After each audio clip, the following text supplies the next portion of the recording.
Si ignoras lo que ocurrió antes de que nacieras, siempre serás un niño. Cicerón. Una hora con la historia, un nuevo enfoque del pasado deshaciendo mitos, con Pío Moa.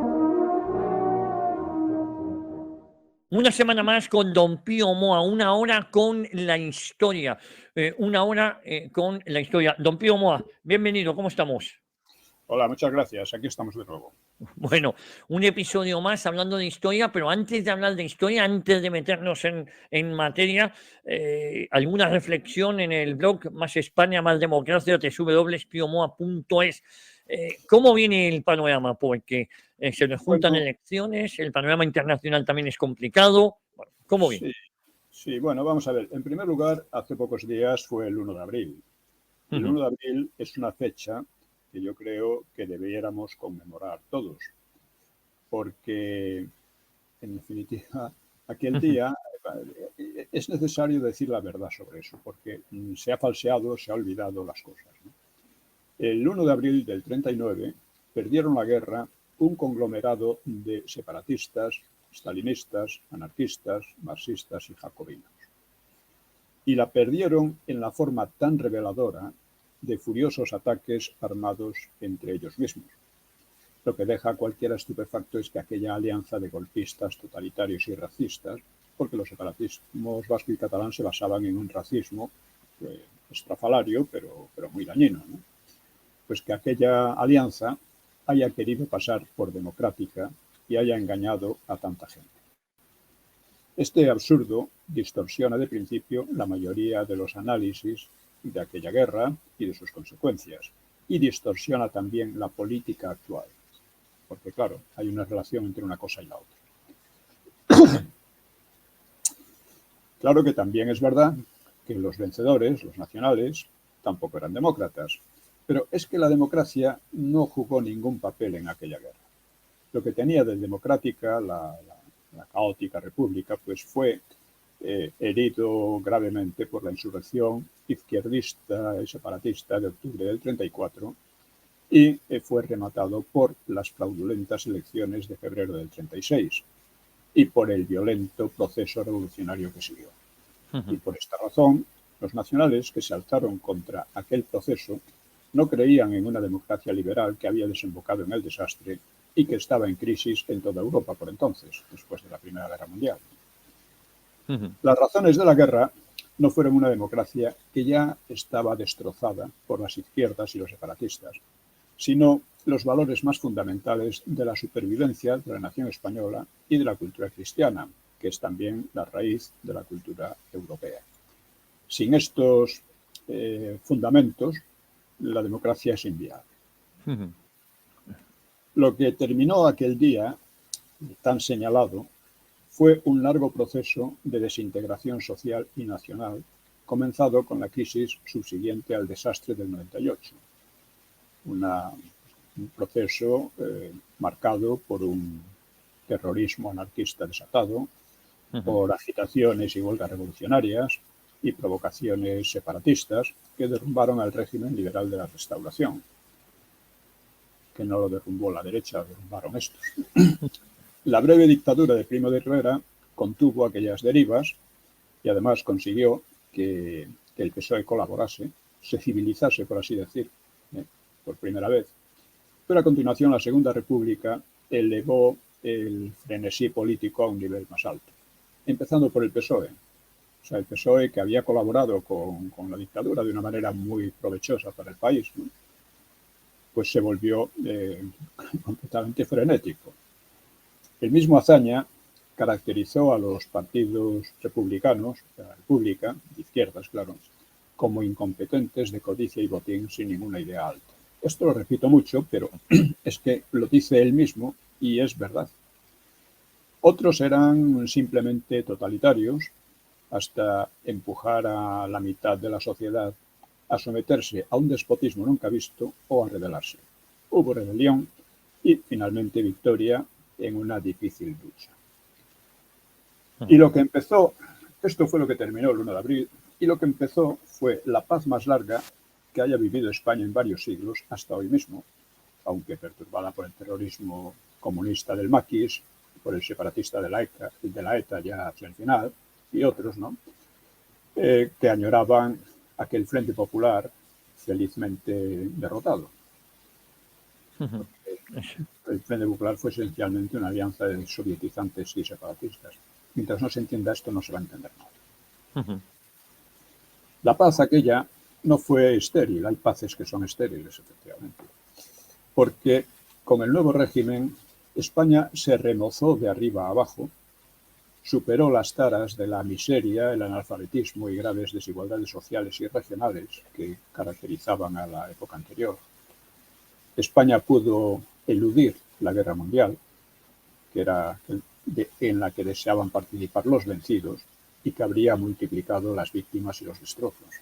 No hay que olvidar que el franquismo le interesaba terminar la guerra cuanto antes, mientras que al Frente Popular le interesaba, lo decía Negrín abiertamente, ¿no?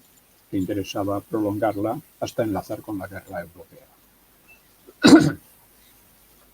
El régimen llamado franquismo pues supo vencer al intento comunista de volver a la guerra civil mediante el maquis, porque el maquis fue eso, fue el intento de desatar de nuevo la guerra civil y provocar la intervención exterior. Aquel régimen supo derrotar el criminal intento de hambrear masivamente a los españoles, propiciado por Moscú, Londres y Washington, y otros por medio del aislamiento internacional. El franquismo derrotó aquel intento. Yo en el libro Años de Hierro he tratado con una óptica más objetiva pues los difíciles años de la posguerra. Fueron difíciles, pero se superaron. Y en fin, los vencedores del 1 de abril supieron reconstruir el país sin ayudas como las que beneficiaron a Inglaterra, a Francia o a Alemania, a Marshall, y luego llegaron a alcanzar una de las cotas de desarrollo más altas del mundo, poniendo unas tasas más altas que nunca, ¿no? Poniendo en pie una economía próspera y sana, con muy poca deuda y con muy poco desempleo. Y también supieron defender la soberanía nacional contra viento y marea y dejar un país libre de los odios brutales de la República. Un país políticamente moderado, más culto que nunca, más culto que nunca antes y también más culto que nunca después, yo diría, porque actualmente, en fin, la cultura, habría mucho que hablar sobre eso. Y supieron, en fin, también crear condiciones para una democracia viable, que no fuera una democracia convulsa o caótica, como fue la República, y organizar el tránsito a esa democracia sin graves traumas. Los traumas fueron los ocasionados precisamente por los antifranquistas, que nunca fueron demócratas, ¿no? Bueno, pues todo esto constituye una verdadera hazaña histórica que devolvió a España la confianza en sí misma después de tantos años de autodenigración y de ineptitud política, ¿no? En fin, no voy a extenderme porque ya lo he hecho en el libro Los mitos del franquismo, que puede leer quien tenga interés y que lo estamos tratando aquí en este programa, ¿no? Lo que está, no, ¿sí? iba a decir, don Pío, que lo que está claro es que con independencia de que hubiera gente buena en ambos bandos, solo uno tenía razón, ¿no? Y es el que ganó y eso cambió la historia de España. Claro, gente buena y mala hay siempre en todo, ¿no? Es como cuando me dicen, los socialistas como que corruptos son. Pues tomado uno a uno, pues no son mejores ni peores que cualesquiera otros, pero tomados en conjunto con su ideología, son una catástrofe, han sido una catástrofe para España. Han sido los que destruyeron el régimen liberal de la Restauración, los que destruyeron la República y los que están destruyendo todo lo que se logró en el franquismo y en la transición. ¿Por qué? Pues ya digo, cogidos uno a uno, pues mira, los hay buenos, malos, regulares, tontos y listos, ¿no? Como en todas partes, pero en conjunto su ideología es lo que produce estas consecuencias, ¿no? Y bueno, pues hoy es el día en que unos políticos que se sienten herederos de los vencidos en la guerra, o en todo caso ajenos a los vencedores, como es el PP, pues tratan de destruir todo lo construido, mintiendo, calumniando y amenazando a la nación. Unos partidos cuyas señas de identidad pues son la corrupción, la demagogia, la hispanofobia, el terrorismo o la colaboración con él. Y una violencia que por ahora está contenida, pero mal contenida. O sea, con la misma desenvoltura que los del Frente Popular, pues se proclaman demócratas, cuando en realidad son más bien parásitos de una democracia que no les debe nada. Porque la democracia viene del franquismo, no pudo venir del antifranquismo, que era en fin, lo que sabemos, ¿no? Así que pienso que el 1 de abril, aunque ya ha pasado hace unos días, pues debe ser ocasión para reflexionar sobre el mal camino y sobre la degradación a la que nos están llevando tales partidos y políticos, están llevando a la democracia y a la nación por un camino siniestro. Sí. Sobre esto también quiero hablar de la política del PP, ¿no? Que es peor que la otra, porque lo otro sabemos por dónde viene, pero el PP finge otra cosa, ¿no? O sea, yo ya he expuesto al libro de Miguel Plató sobre la represión de posguerra, pues ya le he expuesto algunas objeciones que son importantes, aunque verdaderamente el libro mantiene su valor como un desmentido a las cifras que exponen los profesionales del embuste y del odio, porque lo que buscan es crear odio, ¿no? Estos profesionales del embuste lo diría Julián Marías, ¿no? Dice que hay una mentira profesionalizada.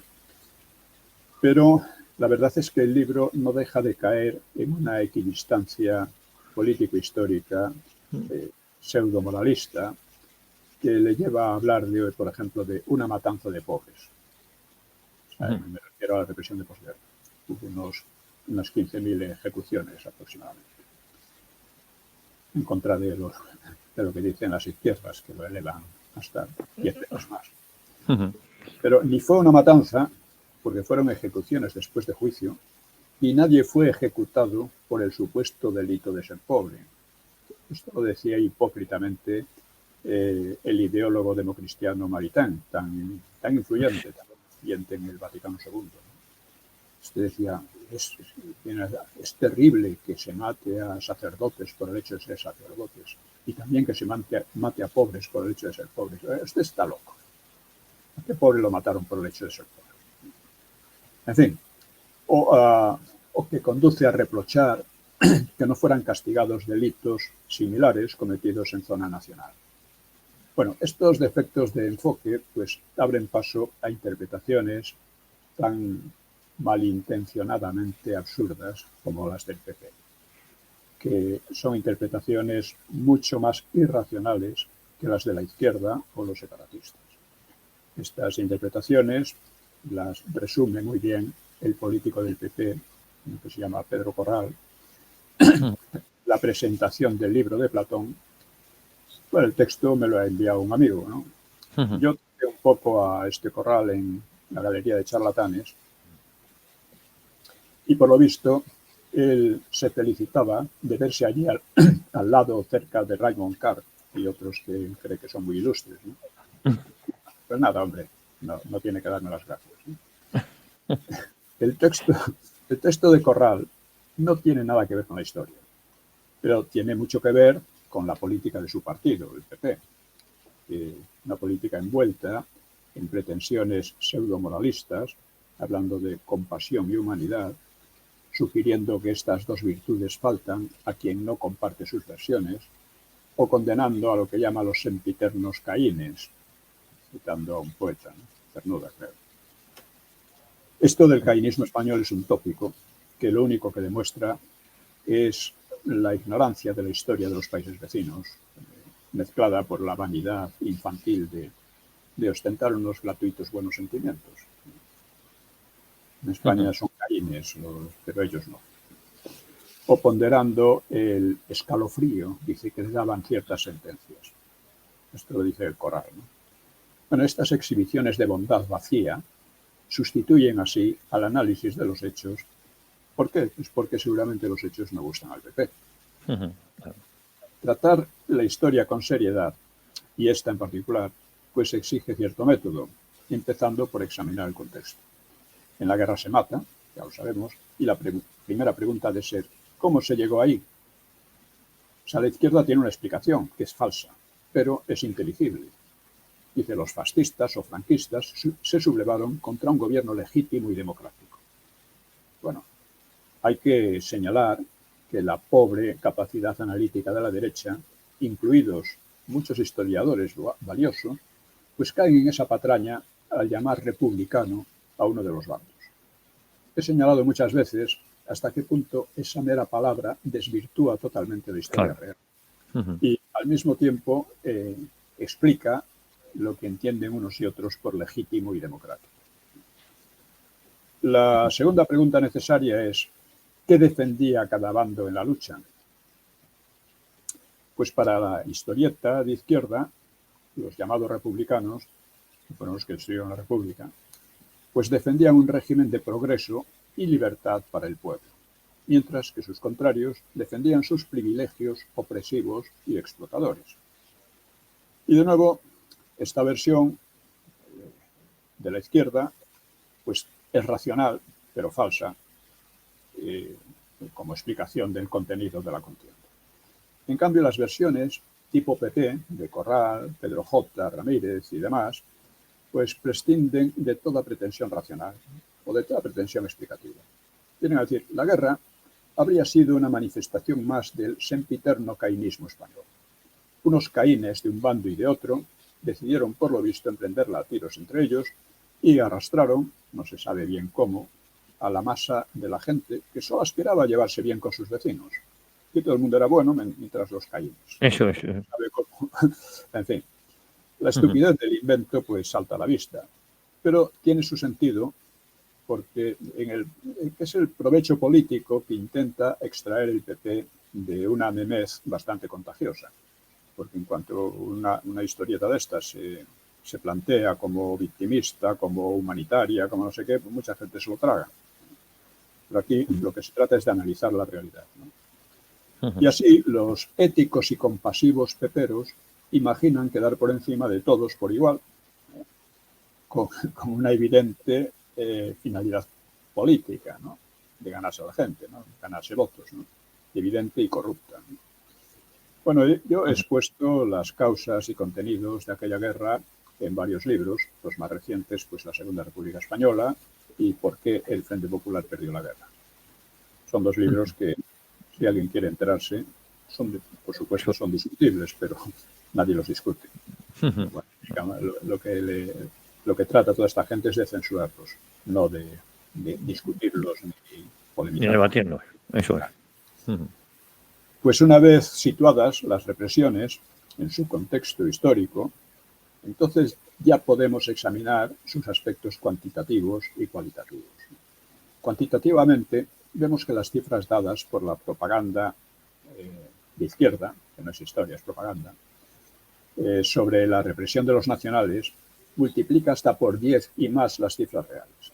Ya digo, Platón demuestra que fueron unas 15.000 ejecuciones después de juicio, importa mucho decirlo, y estos hablan de 100.000, 150.000, han llegado a decir 200.000, les da igual. Y luego, claro, cualitativamente encontramos tres serias diferencias entre la represión de un bando y la del otro. Los asesinatos en la izquierda popular tuvieron un plus de sadismo. Se ejercieron no solo contra los enemigos del Frente Popular, sino también entre sus mismos partidos. Es decir, fueron más sádicos en el Frente Popular, más brutales, más enconados, y además entre ellos mismos se asesinaron, cosa que no pasó en el bando nacional. Pero lo más importante es que fueron las izquierdas, empezando por el PSOE y los separatistas catalanes, quienes quisieron, organizaron y provocaron la guerra civil. Claro, y esto ayuda a explicar por qué la justicia de los vencedores no se ejerció por crímenes cometidos en su propio bando. En realidad sí se ejerció, aunque en pequeña medida. Algunos, yo qué sé, matones de derecha fueron juzgados, incluso fusilados, ¿no? por los propios franquistas, ¿no? Y esto ocurre en todos los países. Nadie ha visto ni exigido que por ejemplo, que los pilotos ingleses y useños que asesinaban a población civil alemana a mansalva, pues que que hayan sido juzgados o sus mandos que se les haya juzgado, ¿no? A nadie se le ocurre. Pero en definitiva la empezaron los nazis y la perdieron. Pues aquí pasó algo por el estilo, ¿no? Aunque la ideología era muy distinta. Y una vez clarificados el contexto, las cantidades y calidades de la represión en la guerra y posguerra, pues es exigible, para entenderlo mejor, que se les compare con hechos similares en otros países, como lo que ocurrió en la posguerra europea, lo cual ilustra que la posguerra española fue muy superior en garantías y comparativamente menor en cantidad que las realizadas, o sea, las represiones realizadas en Francia o en Italia, no digamos ya en los países del este, que mayormente se perpetraron mediante el asesinato sin juicio previo. Y como es sabido, el PP comparte con el PSOE las leyes de memoria que aplica a conciencia allí donde gobierna, como en Galicia, y de las que no critica la concepción totalitaria básica, no critica ese aspecto, sino el hecho de que, dicen ellos, olvidan que también las izquierdas cometieron crímenes. Bueno, para el PP todos ellos eran caínes, ¿no? Menos ellos, claro, los del PP, cuyos padres no se sabe dónde estaban entonces. Se sabe. Un dicho alemán sostiene que hay alguien más despreciable que el verdugo, y es el ayudante del verdugo.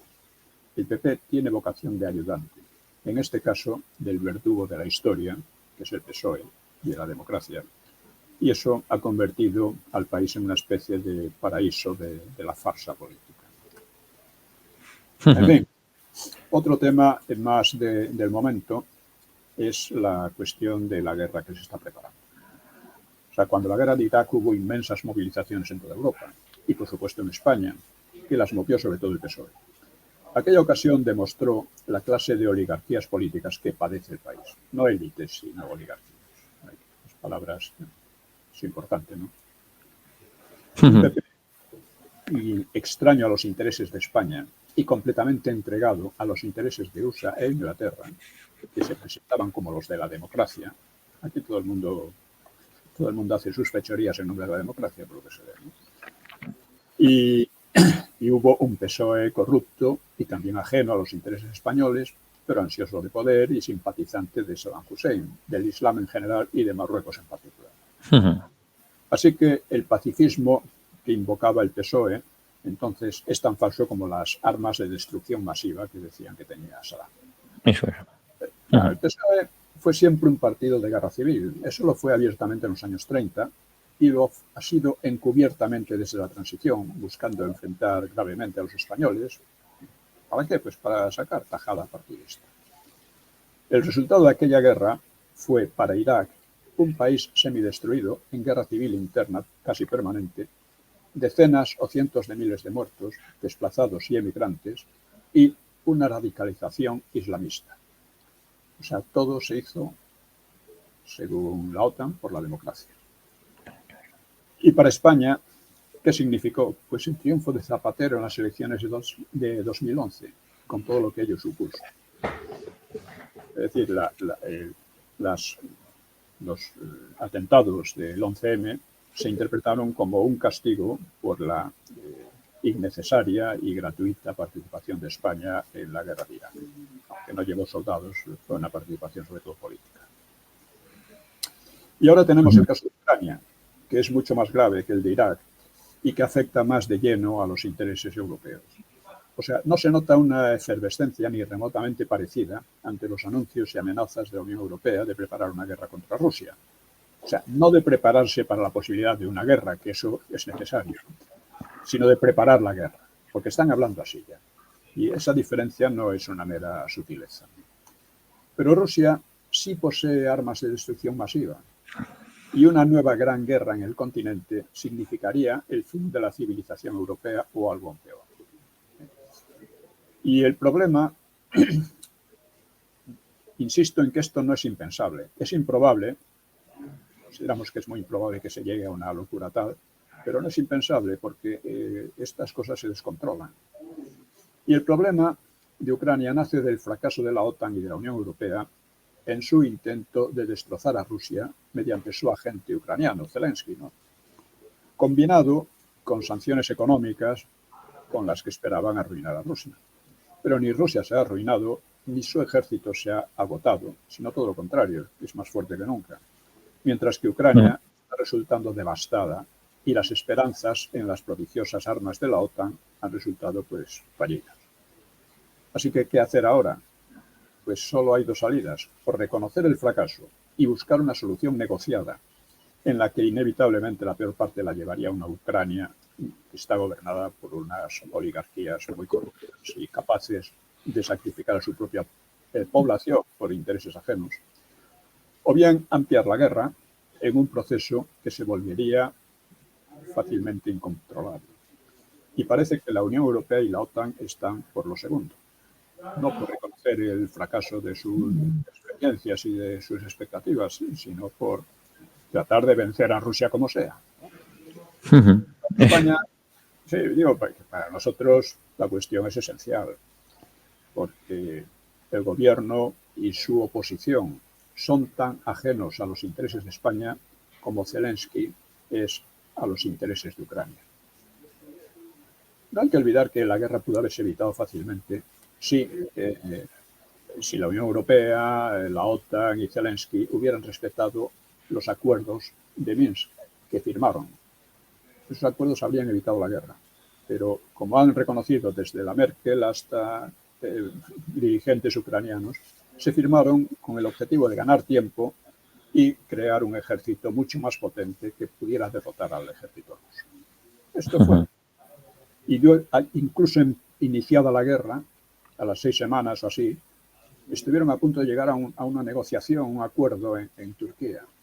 Y eso fue saboteado por Inglaterra y USA. Hicieron a Zelensky que podría vencer a los rusos, así que adelante, ¿no? Bueno, pues también tenemos el problema de Vox. Vox parece que está demasiado impresionado por el amenazante, ¿no?, vocerío demagógico de unos y otros, y no logra plantear la cuestión desde el interés nacional, que es como hay que plantearlo, temiendo que no sería comprendido en una sociedad que claro, está bastante corrompida por unos y otros medios, ¿no? Y unos medios que a su vez están tan corrompidos como la triple oligarquía PP, PSOE, separatistas, que está llevando al país al borde del abismo. Pero los jefes de Vox deben ser conscientes de su responsabilidad, porque si ellos no alzan la bandera, nadie más está en posición de hacerlo hoy por hoy. Palabras sobre el atentado de Moscú. En el momento del atentado conocemos algo cierto, y es que las llamadas inteligencias, el espionaje, useño inglés, pues sabían que se preparaba algo así. ¿Cómo lo sabían? ¿Pudieron hacer algo por evitarlo? ¿O fue al contrario?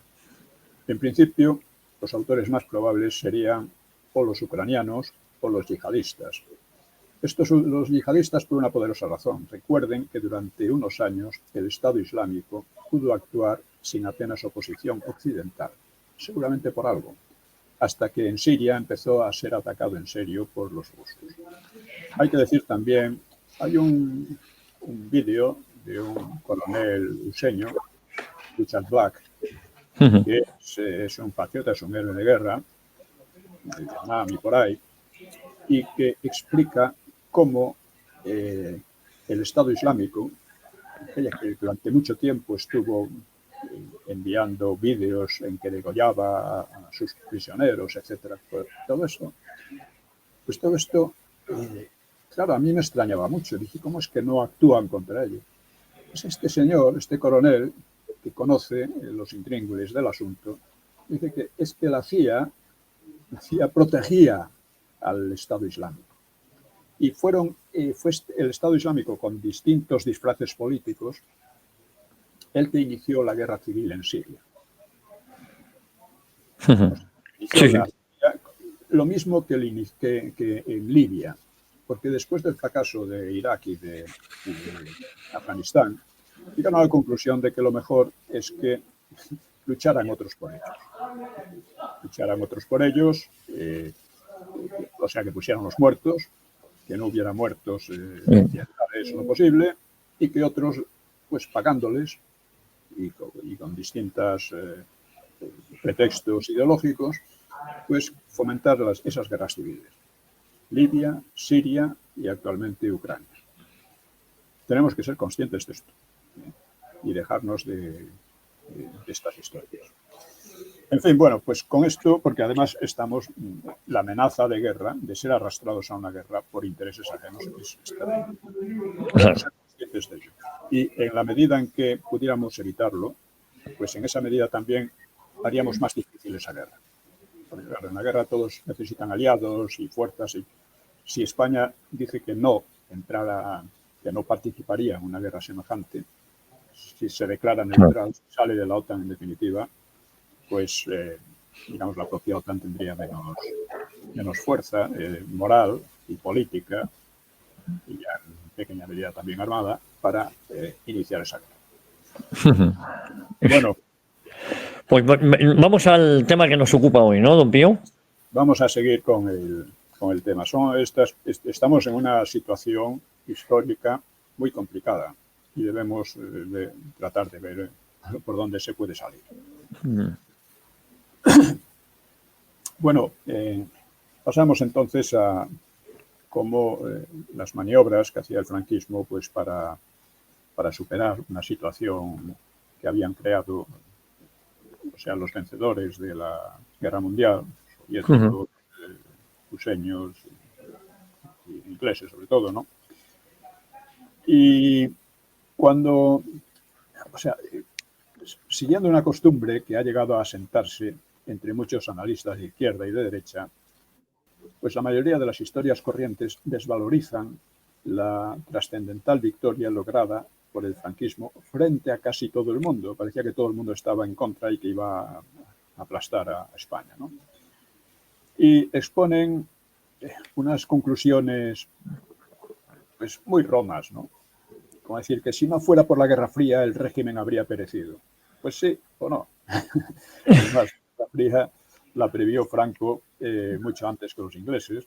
Los ingleses se ponían muy chulos que nada, que entre ellos los soviéticos iban a llevar muy bien y a asegurar la paz, ¿no?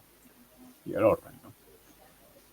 Pues en realidad Franco ya había previsto en 1944 que la alianza soviético-democrática o soviético-anglosajona pues no podía durar. Y Franco también había explotado magistralmente aquella situación, evitando el pánico que ya había en España bastante miedo, mucho miedo, y deshaciendo, además sin sangre, las intrigas golpistas de quienes dentro del propio régimen pues lo creían perdido, ¿no? Por ejemplo, los monárquicos, no los monárquicos, sino muchos monárquicos. Claro.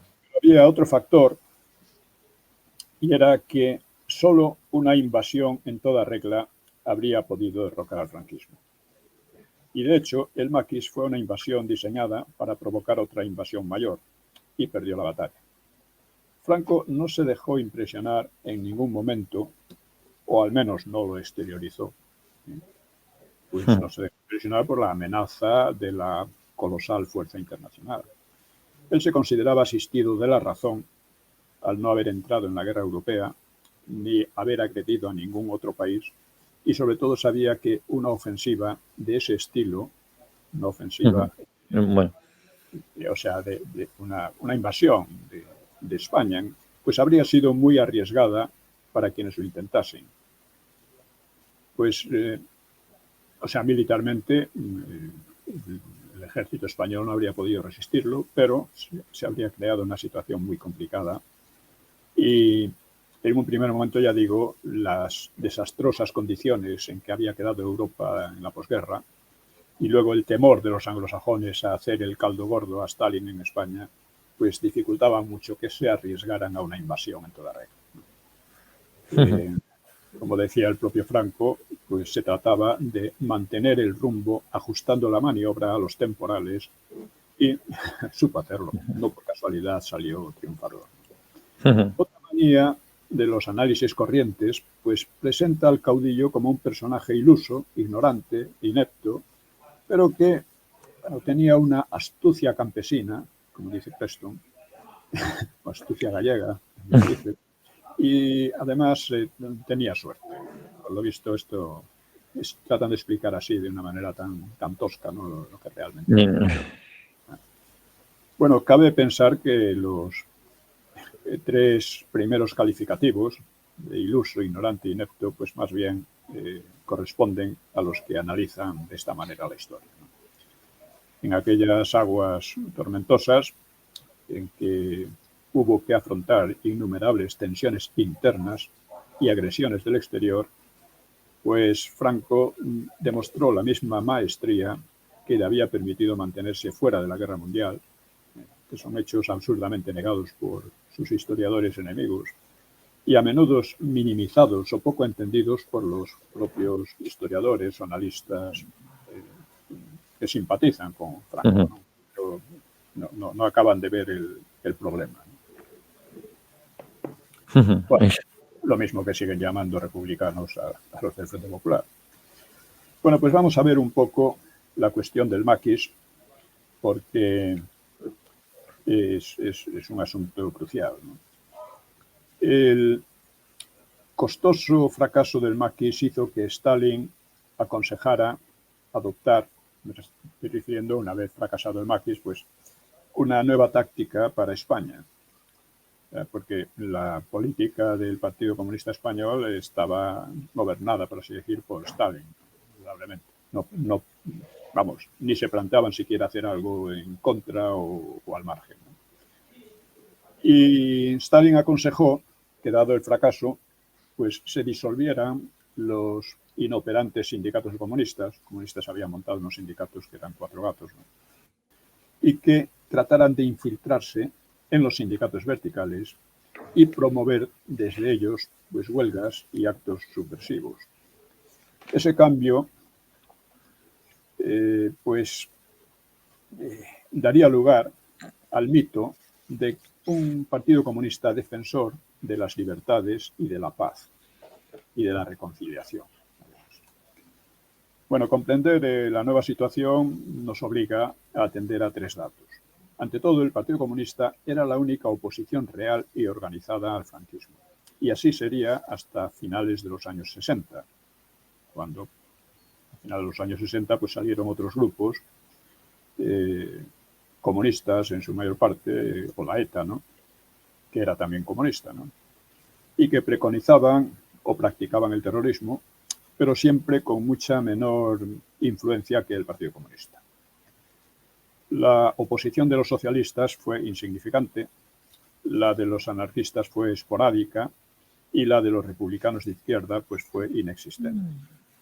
Algunos han querido explicar esta débil respuesta por el fusilamiento o el exilio de los dirigentes y hasta de los simples militantes, pero ese argumento olvida que en realidad para millones de españoles que habían vivido bajo el Frente Popular pues no tenía el menor interés volver a algo por el estilo. Y esto explicó también por qué el maquis no arraigó. Y además exagera sin tasa la represión, como hemos visto, y no vamos a insistir en ello, ¿no? Que además se cebó sobre todo con los comunistas, que fueron precisamente los únicos que mantuvieron la llama de la lucha después de la guerra. La excepción del Partido Comunista se explica por la densidad ideológica de su doctrina, por la disciplina de sus filas y aún más por la existencia de la Unión Soviética, porque aunque la Unión Soviética había quedado medio arrasada por la guerra, figuraba como gran vencedora del fascismo y se presentaba por ello como adalid de la democracia. Así que por muy brutal que fuera la dictadura comunista, incluso contra los propios comunistas, porque nadie mató más comunistas que Stalin, cuando los acusaba de desviacionismo, en un clima de verdadera paranoia, ¿no? Pues ya en la guerra de España, los comunistas habían demostrado una destreza operativa, una capacidad de sacrificio y, en consecuencia, pues por sus ideas, pues una capacidad muy superior a la de sus aliados del Frente Popular. Sin el Partido Comunista y la ayuda de Stalin, pues Franco habría ganado la guerra en pocos meses, a pesar de partir de una situación materialmente que parecía insostenible, ¿no? En segundo lugar, es preciso conocer las líneas generales de la estrategia soviética, que están ya marcadas en el célebre manifiesto del Partido Comunista de Marx y Engels. Dice así: los comunistas apoyarán todos los movimientos revolucionarios, buscarán la unión y acuerdo con los partidos democráticos de todos los países. Está claro, ¿no?, que el marxismo, que es la doctrina más totalitaria que se haya elaborado en los últimos siglos, pues entendía por democracia lo que paradójicamente llamaba dictadura del proletariado, es decir, dictadura del propio Partido Comunista. Y alcanzar, lo que pasa es que decía que eran democráticos porque era a favor de la gran mayoría de la población, explotada por los otros, según su teoría, ¿no? Bueno, alcanzar ese objetivo exigía acumular el máximo de fuerzas contra el enemigo principal, que en el siglo XX serían los regímenes imperialistas, llamados imperialistas, ¿no?, tanto fascistas como democráticos. Las fuerzas aliadas o auxiliares del PC, de los partidos comunistas, serían cualesquiera que colaborasen en el ataque o el socavamiento de los fascismos y democracias burguesas. O sea, que colaborasen en el ataque a las llamadas democracias burguesas, que ellos consideraban imperialistas. Eso es. Y liberales, ¿no? Posibles aliados, llamados pequeñoburgueses, sufrían perjuicios y opresión por parte de la gran burguesía, de los grandes capitalistas, y por parte del fascismo, lo cual pues los hacía manejables para los comunistas. ¿Por qué? Pues porque, aunque estaban descontentos, no tenían una doctrina científica como la de Marx y Lenin que les permitiese calcular a largo plazo. Se movían por intereses inmediatos, mientras que los comunistas presumían de tener una ciencia que les permitía ver mucho más lejos, ¿no? Durante la lucha común de marxistas y amigos y pequeñoburgueses, pues los marxistas irían tomando la dirección del movimiento, de modo que, una vez derrocado el enemigo principal, pues sería fácil someter a sus compañeros de viaje, como les llamaban también, que pequeñoburgueses que no les gustaba el comunismo, pero había que someterlos porque seguían siendo burgueses, aunque pequeños, ¿no?, para llegar a un estadio ya comunista, ¿no?, socialista por lo menos. La estrategia cambió parcialmente durante la crisis del sistema burgués que fue posterior a la Primera Guerra Mundial, cuando la Comintern, o sea, la Internacional Comunista, creyó posible tomar el poder mediante golpes armados y sin prestar mucha atención a los partidos pequeñoburgueses. Estas intentonas fallaron, y eso y el temor a que la prevista nueva contienda mundial, la Segunda Guerra Mundial, empezara entre Alemania y la Unión Soviética, pues produjo un nuevo giro estratégico de los soviéticos, la Unión Soviética. Ahora se trataba de disimular el objetivo final, la dictadura del proletariado, y conseguir el mayor número de aliados contra el fascismo. No solo los consabidos pequeñoburgueses, sino incluso grandes burgueses, incluso gobiernos imperialistas no fascistas, a los que provisionalmente aceptaban llamarles democráticos. Y este fue, en el fondo, la línea de los frentes populares. Ujú. Durante la Guerra Civil Española, el Partido Comunista había alcanzado la hegemonía en el Frente Popular y, tras la derrota, persistió en buscar la unidad con los republicanos de izquierda, separatistas, socialistas y anarquistas exiliados. O sea, el Partido Comunista trataba de buscar aliados, ¿no? Estos últimos esfuerzos resultaron pues baldíos, ¿no?, porque el recuerdo del Frente Popular había dejado en los demás partidos muchas cicatrices y además les había dejado un verdadero odio al Partido Comunista. El Partido Comunista había tenido que meterlos en cintura, ¿no?, durante la guerra. Y los políticos exiliados pues no estaban dispuestos a afrontar los sacrificios de la lucha dentro de España, y todas sus expectativas consistían en agradar a los gobiernos anglosajones para que estos les volvieran al poder sin ellos tener que correr grandes riesgos.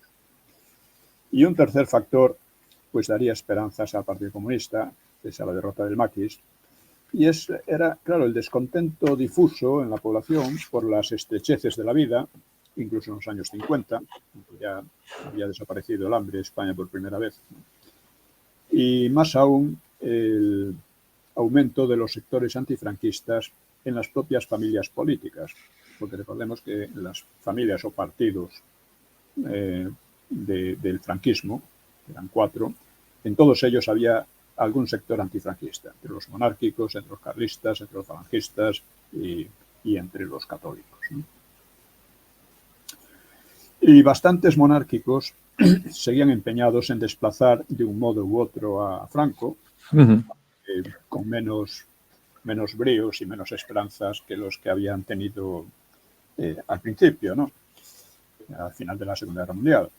En la Falange no faltaban quienes se sentían traicionados por el gobierno y a los carlistas no les gustaba la solución monárquica en la línea de don Juan Carlos, y dentro de la Iglesia pues molestaban al régimen círculos democristianos, separatistas e integristas. Porque no hay que olvidar que los democristianos, los separatistas eran democristianos, el PNV y la derecha separatista catalana, ¿no? Todos ellos eran muy minoritarios, pero no desdeñables, porque disponían de publicaciones y de una actividad solapada.